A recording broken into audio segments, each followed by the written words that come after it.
Hey everyone, welcome to this short process video for my recent drawing in blue. The idea for this one was to have a person split in half like a bean or a seed with a stem and flower and roots sprouting from them. I start off with a pencil sketch on some tone paper before inking the outlines. I'm using a Kaweco fountain pen and Daler-Rowney Sepia acrylic ink.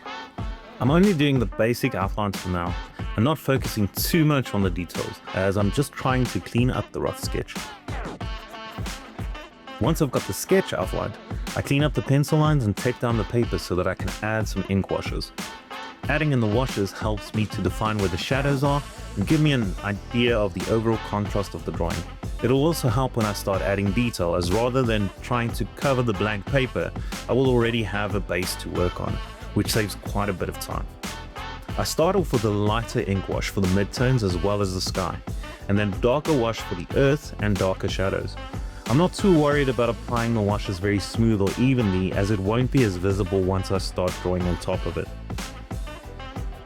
Once I've got all the shadows and darker areas filled in, I start adding the details. I'm using lines not to only add details, but to also give shape to the different elements. By curving the lines and having them angled in a direction, it adds roundness and form to the shapes.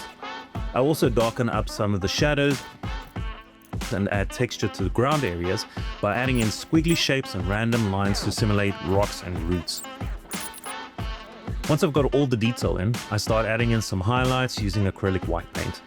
I'm using a watered down paint mixture for the softer highlights, before adding in some sharper highlights and edge detail without diluting the paint. By using a tone paper, the highlights can really pop and add an extra dimension and tone to the drawing. In total, this drawing took about 7 hours from start to finish, and I'm really happy with the end result.